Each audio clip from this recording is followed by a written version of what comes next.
Boa tarde, sejam bem-vindos a mais um Sem Censura. Querendo ou não, nós vivemos numa sociedade cada vez mais marcada pelas relações de consumo. Hoje em dia, como diz até o samba do Paulinho da Viola, não é isso? Consumir é viver. Por isso, é cada vez mais importante a gente conhecer bem quais são e também quais não são os direitos do consumidor. Bom, nós vamos conversar então com o Rodrigo Terra, que é promotor de justiça do Estado do Rio de Janeiro. Ele que já atuou em vários casos com repercussão nacional, envolvendo grandes empresas, bancos, etc. Nós vamos conversar sobre o trabalho que o Ministério Público realiza no campo da defesa do consumidor. Prazer em tê-lo aqui, Rodrigo.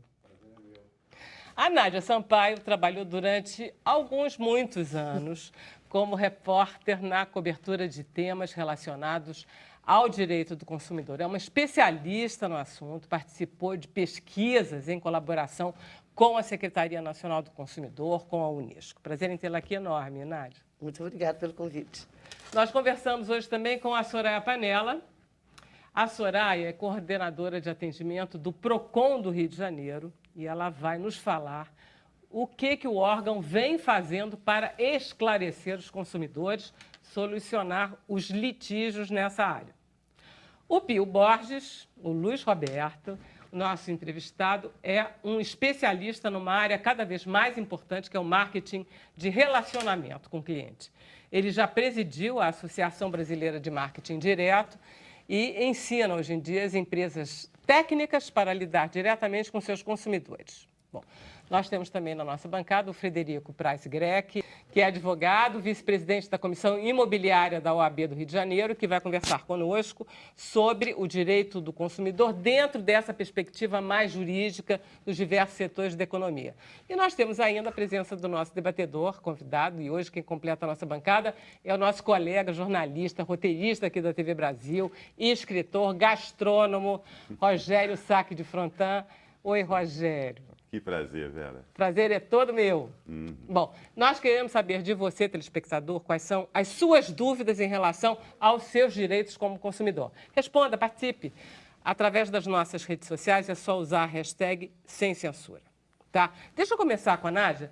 Por um acaso é quarta-feira? Por um acaso é o Dia do Consumidor? Por um acaso aquela página do Globo gigante sobre defesa do consumidor que a senhora...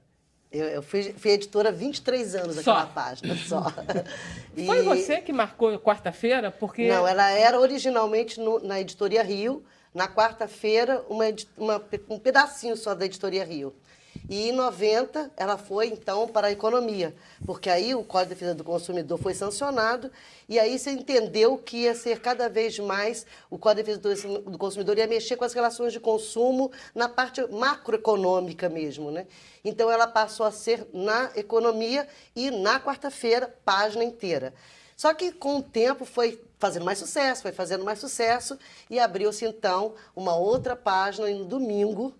E aí, hoje em dia, são duas páginas no domingo, quando eu deixei a defesa do consumidor e o online, né? Quer dizer que, no fundo, a defesa, o Código do Consumidor está ligado um pouco à Constituição de 88? É na rabeira da Constituição de 88? Foi na rabeira de 88, né? Foram as duas coisas que o Collor fez muito bem, pelo menos dessas duas coisas. Podemos reclamar de tudo na vida. Ele sancionou o Código de Defesa do Consumidor e acabou com a reserva de mercado da informática, que atravancava muito o Brasil e abriu as exportações, que foram duas coisas que alavancaram muito o Brasil de 90 para cá. E as relações de consumo melhoraram muito por causa também dessa nova concorrência, de uma maior concorrência. As empresas sentiram a concorrência, houve também o final, depois, aí já um pouco mais depois do final da inflação, e aí as empresas passaram a também ganhar com o lucro operacional e não só com o lucro financeiro, e passaram a ter que trabalhar melhor.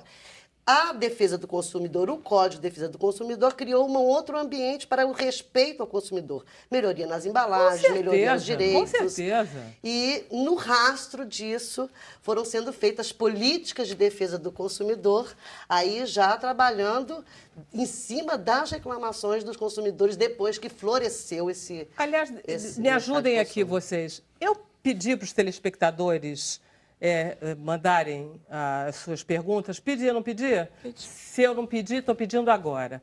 Por favor, mandem as suas dúvidas sobre os seus direitos de consumidor.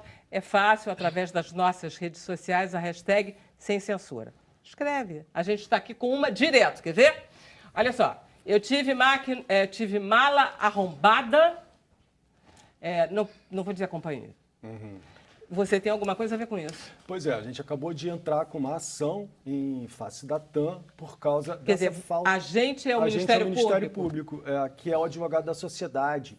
Né? O Ministério Público só tem atribuição para agir em defesa do consumidor coletivamente considerado. Tá. Quer dizer, danos individuais que não saiam da esfera jurídica da pessoa não podem ser defendidos pelo Ministério Público. Tá. E então a gente realmente entrou com uma ação porque se verificou um número gigantesco de reclamações de pessoas que recebiam a bagagem avariada ou faltando coisa mesmo, né? E quando voltavam para o aeroporto para fazer a reclamação, a empresa, a TAM, dizia que como a pessoa já tinha se retirado do saguão do aeroporto, ela já não podia fazer mais nada. Que a reclamação só poderia ser feita se tivesse sido no momento em que a pessoa recebeu a bagagem de volta. O que é um absurdo, né? Porque evidentemente que ninguém vai abrir a mala. Eu tive no trajeto entre a mala e o aeroporto, a minha mala foi roubada. Quer dizer, a mala foi assaltada. Isso não. Não, a questão é, entre a aeronave e a esteira coletora, existe, né, um vácuo de poder. vácuo, uma falta de vigilância, uma exposição desnecessária que cria as condições para que as bagagens sejam abertas, furtadas coisas de dentro da bagagem. Não tem câmerazinha ali. Não tem câmera. E aí o pedido do Ministério Público é justamente esse, que sejam instaladas câmeras de vigilância durante todo o trajeto, que sai da aeronave até a esteira coletora. O juiz, no primeiro momento, deferiu o pedido, e a empresa entrou com um pedido de reconsideração dizendo que ia apresentar em 60 dias um plano melhor de segurança para esse trajeto. Agora... E quando, Rodrigo, quando a empresa, a companhia é estrangeira e, no caso, o brasileiro, o cidadão brasileiro está em solo estrangeiro também, quer dizer, daí não passa, é uma questão para o Ministério Público ou não? Assim? Olha só, a gente está falando de uma questão que me parece mais individual aí nesse caso, né? Mas se aplicaria a lei lá do país. Mas pelo Código de Defesa do Consumidor, uma das ideias que, enfim, são fundamentais é a facilitação da defesa do consumidor. Ele pode escolher onde ele quer entrar com a ação. Então, se ele tiver saído do Brasil, se ele for brasileiro e tiver acontecido o problema fora do país, mesmo assim ele pode entrar com a ação aqui no Brasil, na residência, no foro da residência. Luiz Roberto, você está nessa brincadeira há muito tempo. Estou há muito tempo e devo dizer para vocês... Melhorou? Melhorou muito. Eu acho que a coisa mais importante nisso é que nós, os profissionais de marketing direto, fundamos a associação e fizemos várias coisas, cuidamos de que houvesse um maior critério de atender o consumidor. Vamos repetir. A Associação de Marketing Direto trata da relação entre a empresa e o cliente. É isso que você faz? É mais longo. O nome original era a Associação Brasileira de Empresas de Marketing Direto. Por isso que tem o E aí no meio do caminho. Então, eram somente empresas. Aí, a quantidade de empresas, gráficas, distribuidoras, entregadoras, que resolveram também se juntar e fizeram, dessa maneira, a Associação Brasileira ser a segunda maior do mundo, abaixo da americana. Porque era muita gente interessada em trabalhar com isso e, principalmente, porque nós colocamos, como passo inicial, aderir ao Código de Ética. Aderir ao Código de Ética é trabalhar de uma forma tão equilibrada, foi muito baseado no Código de Ética da Direct Marketing Association americana, e fizemos as adaptações necessárias ao Brasil e foi tocando bem. Tão bem, deixa eu contar uma história aqui de saída, que quando fizemos isso, resolvemos publicar nas revistas todas um anúncio dizendo: as empresas que usam esse símbolo são associadas à Band. Confie nela, foi uma coisa qualquer. Se você quiser ter seu nome excluído dessas listas, preencha aqui embaixo dizendo que quer ser excluído. Se quiser ter seu nome incluído, coloque aqui embaixo. Isto foi mais ou menos o que uns 2 anos depois de ter formado a associação. tivemos mais de 2.000 pessoas pedindo para ser incluídas e 100 pedindo para tirar fora o nome. Porque as pessoas querem. Eu acho que o brasileiro gosta do relacionamento. E quando ele é reconhecido, é tratado individualmente. Uma empresa que eu tinha um pen name, um nome de mulher que assinava todas as cartas. Convite de casamento, batizado, ser madrinha. Era uma coisa assim, imensa. Tivemos que ter um cuidado especial nisso, porque a pessoa que escreve pedindo uma coisa dessa está absolutamente envolvida. Você, olha, Cara, então quer dizer que tem uma empresa lá que eu escrevo há anos para Maria Cecília, para ver que ela é um pen name também. Eu já digo, Dona Maria Cecília, como vai? mas tudo bem, ela sabe que está sendo pendente. Quem Não, começou... deve ter 5 Maria Cecílias ao longo desses anos. Era uma pessoa fictícia. Tem até uma empresa que era a Johnson, que fazia o Modest, né? E acho que era a Anita Galvão, que assinava desde os anos 40. Isso. Desde os anos 40. E ela, a Anita Galvão, já seria uma macróbia. 50, Anitta. Eu fui a Anita Galvão. Foi o Anita Galvão. Então, e isso é uma coisa... Mas por quê? Porque dá um sentido de relacionamento de confiança. Eu vou falar com a Anitta. É muito diferente. Vou ligar para a empresa tal. A empresa tal é um monstro, né? Que não tem uma cara. Eu acho que o atendimento dos robôs hoje em dia, que muitas empresas fazem uso, eu acho que irritam bastante. O tal do Eduardo? Vocês É, o Eduardo. conversam com as empresas, É o Eduardo. Eduardos e similares, né? Eles irritam porque nós damos todos os dados, daí vem a atendente ou atendente e pede todos os dados novamente. Pois é. Enfim, você sabe, fica numa... Mas tem uma empresa que, sendo marketing direto, que é um nome mais ou menos antigo. Você, quando em aula, marketing direto, a pessoa fica, é bala direta, aquela... Não, é uma coisa que fez com que a Amazon, agora, recentemente, publicou uma matéria que foi a empresa que teve a maior rentabilidade dos Estados Unidos e ela é uma coisa puramente marketing direto. Esse Jeff Bezos, que era um analista de investimento na Bolsa Americana, na Bolsa de Nova York, chegou analisando os investimentos. Qual é o tipo de negócio que mais se beneficiaria se tivesse uma atividade de marketing direto? Ele chegou à conclusão que era livro. Que livro é loucura. Você chegou à livraria, tem 100 mil títulos, 50 mil títulos. Como é que você escolhe isso? Como é que você seleciona isso? Conhecendo o vendedor? Não, o vendedor também não aguenta isso. E hoje, essa semana passada, eu comprei 2 livros na Amazon. Então, oi, Pia, você, tudo bem? Aquela coisa toda. Oi, Pia, você? Ah, claro. O Jeff Bezos? Não o Jeff não.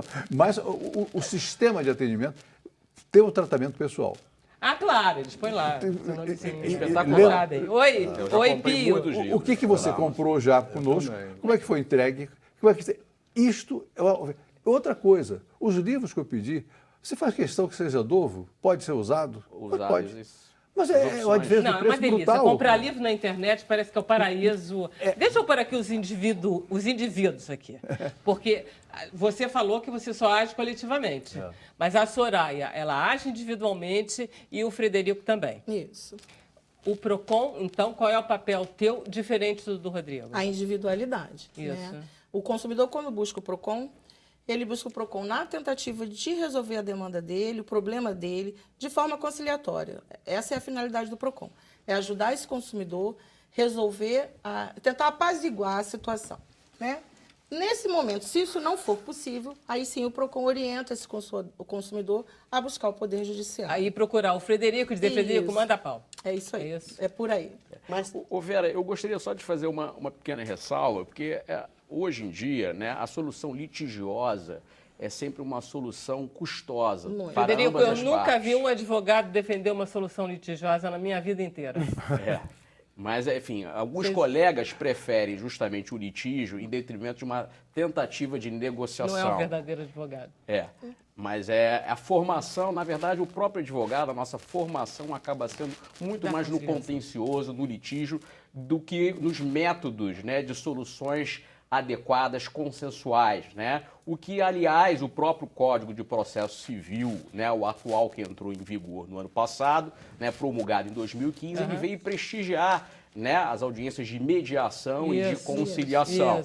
Né? Então, o próprio, digo ainda, o Código de Defesa do Consumidor, como a Nádia havia colocado muito bem, né, foi promulgado, inclusive, em atendimento, né, ao mandamento do legislador constituinte né, que no próprio artigo 5º, no artigo 170 e, salvo engano, no artigo 48 do ADCT, né, determinava a promulgação da proteção do consumidor, que é a parte vulnerável. Né? Então, o Código de Proteção e Defesa do Consumidor, em última análise, ele visa reequilibrar esta relação jurídica, né, contratual entre o fornecedor de serviços e de produtos e o consumidor. Né? E esse reequilíbrio, né, ele alcança não apenas o destinatário final, quem adquire o produto ou o serviço, mas também aquelas pessoas que estão expostas aos acidentes de consumo, aos fatos de serviço e do produto, ou também que estão expostas às práticas comerciais, que é o chamado consumidor por equiparação. Como é que é isso? Ou seja, aquela pessoa que, não obstante não tenha adquirido o liquidificador, mas que usou o liquidificador, né, e este liquidificador causou um dano a ela, ela é vítima do acidente de consumo. Logo, ela pode invocar na sua proteção, na sua tutela, as normas protetivas de facilitação da sua defesa do Código do Consumidor, não obstante ela não ter adquirido, comprado o bem como destinatário final, mas ela é vítima do consumo. É mais fácil, do ponto de vista jurídico, relacionar a empresa, então, como uma vítima de um consumo, é isso? Exatamente, né? Enfim, o próprio artigo 2º, 17 e 29 do Código de Defesa do Consumidor, ele prevê justamente essa figura do consumidor por equiparação, né? E o Código de Defesa do Consumidor, né? Nós temos 26 anos, né, de vigência desse código, né, que é da década de 1990, né, ele vem sendo aprimorado. Mas ele é um verdadeiro microsistema. A gente pode dizer que na ocasião que ele foi promulgado, né, ele praticamente esvaziou o Código Civil, que era de 16, né, vigente na ocasião, que partia de uma premissa em que as tratativas e as relações negociais eram feitas em condições de igualdade.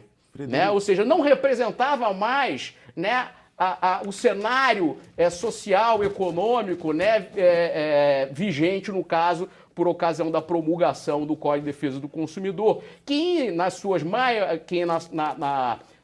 constantemente, né, na maior parte das vezes, são relações de contratos de adesão e que o consumidor não tem a possibilidade de discutir o conteúdo do contrato. Tá. Fala, né? Não, eu estava pensando aqui que também a gente tem, assim, aqui é o Ministério da Justiça, né, que faz a parte coletiva, ele está falando da parte da Justiça, mas tem o meio do caminho, inclusive. Ministério Público. Você quer dizer Estamos alguma aqui em coisa? plena Constituição de 88. Vamos lá. Melhor não dizer. Depois eu Tem o PROCON, né, e tem um canal que a secretaria, tem alguns canais. Quando eu estava no Globo, nós tínhamos a parte de intermediação das cartas, e era uma parte pesada. Eram 3.500 cartas por mês. Eu escrevi para lá. Ainda tem, não tem? Então, Funcionava ainda super tem, bem, mas... né? Não, funcionava muito bem. super bem. Assim, é um nível de... Continua, mas Você existe tinha um nível também de solução agora... bem grande, né? Tá, o nível de solução chegava a 90%. De solução a gente não diz satisfação, porque isso é outra coisa, né? Satisfação é uma forma de você se sentir. E solução é como foi solucionado o problema, que às vezes não é da melhor forma, mas Só por causa solucionou, da mídia né? negativa, né? Exatamente. Esse ponto que ela está colocando da questão da satisfação e a solução é um problema que a gente tem diário no PROCON. Sim. Porque o consumidor tem a solução, mas às vezes ele não está fica satisfeito. Ele Por isso acha que eu que ainda chamo- tem um plus, que ele tem alguma coisa a mais, além daquilo. Às vezes ele questiona o PROCON, mas e a empresa? Vai ser penalizado? Ele tem essa necessidade. Tem muito consumidor que tem essa necessidade e que Claro, eu não porque se ele condeno. está insatisfeito, ele deseja acabar com essa empresa no mercado. Exatamente. E às vezes são consumidores que Mas são aí, 3, 4, exatamente. 5, Peraí, deixa eu 10 passar a vezes palavra ao pro Rogério. PROCON. Rogério, você Então, tem... eu queria fazer o advogado do diabo. Ah, meu Deus. É o seguinte, porque existe, o consumidor é a parte fraca, né, Vulnerável, da isso. relação. Só que até dos Estados Unidos, filmes até, a ficção brinca muito com isso, de pessoas que se especializam em darem golpes nas empresas como a parte fraca. o consumidor Quer dizer, elas levam um cabelo para colocar no prato de comida no restaurante, ou elas tropeçam de propósito numa escada rolante de um shopping. Existe Quebram isso. a perna Existe. de propósito. Essas pessoas, esses grupos dá para detectar? É bem diferente, ou- sabe por quê? Lá nos Estados Unidos, o dano moral coletivo é pago à pessoa, entendeu? Quer dizer, primeiro que são somas vultosas, São. né, que realmente repercutem na esfera econômica da empresa, mas elas são pagas às pessoas. Aqui no Brasil, o dano moral, quando vem coletivo, é pequeno, né, muito pequeno em relação ao poder econômico da empresa, e, ao mesmo tempo, é depositado num fundo, um fundo público, quer dizer, não vai para a pessoa especificamente. Isso caso coletivo, porque eu não foi golpe, mas eu recebi, né, de uma empresa de comunicação, eu entrei com uma ação em função de alguma coisa e recebi um dinheiro por isso, né, uma indenização. Um dano moral. Não é assim que acontece com... Mas seria o dano moral individual. Individual. É. O seu individual. Mas, Rogério, Que é muito menor. Você tocou num ponto, né, que eu acho que é relevante, né, que é a questão, né, da simulação de um dano, né, que é feito pelo consumidor, né, e que, portanto, ele vai postular em juízo a sua reparação. Acredito que tenha sido a sua colocação nisso, né? E isso, veja bem, processualmente falando, isso é vedado, né? Isso é uma atitude, isso é litigância de má-fé, que você já tem sanção processual para isso. A lei é antiga, certo? inclusive. E, inclusive, é possível até de você responder por dano processual, né? Ou seja, o litigante de má-fé, ele é, portanto, condenado.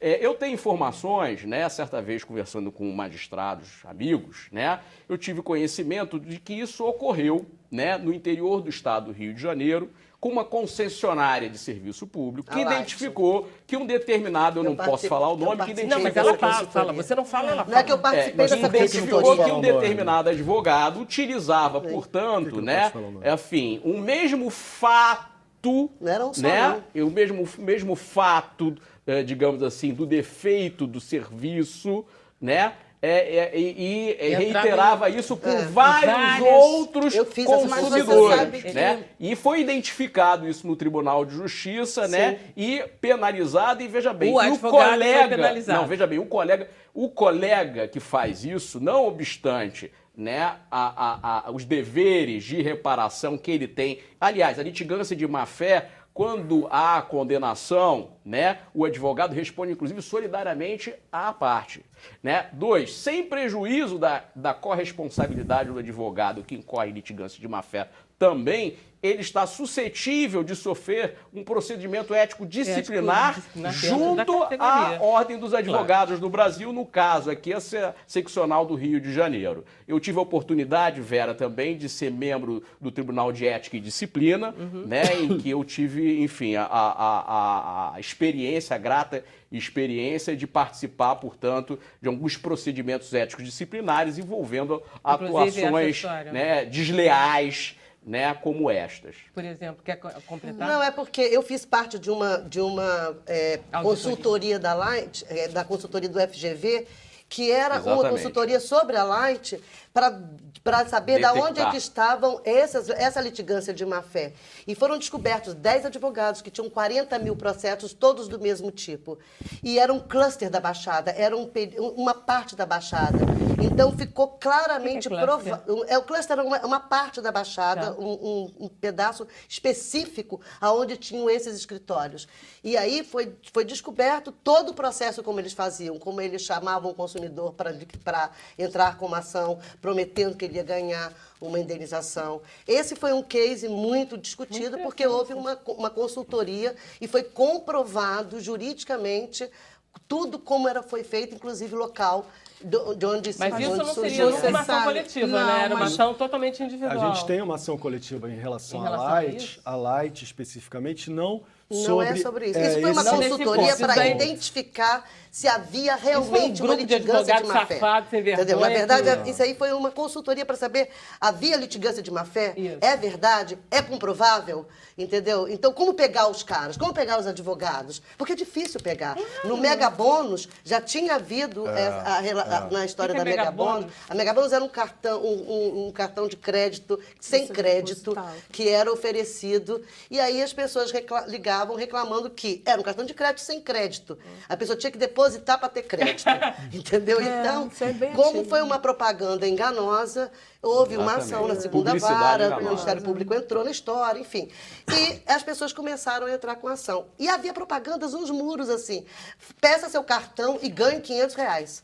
Então, E todo mundo entrava, e né? entrou, e olha, vou te contar, na época foi o Unibanco, teve muito trabalho, a diretora Era de... do Unibanco? Não, na época era do Unibanco. O cartão? O cartão Né? era do Unibanco, esse mega bônus, E o pessoal do jurídico teve muito trabalho, mas aí foi dada a primeira ação, a primeira determinação de juiz de litigância de má-fé contra um consumidor que teve uma multa de R$1.000 por ter entrado... Peraí, eu vou para o intervalo, você vai Tá voltar bom. a contar, porque essa história também sendo muito interessante. Nós vamos fazer um rápido intervalo, mas a gente volta daqui a pouquinho. Sem Censura é um programa da TV Brasil.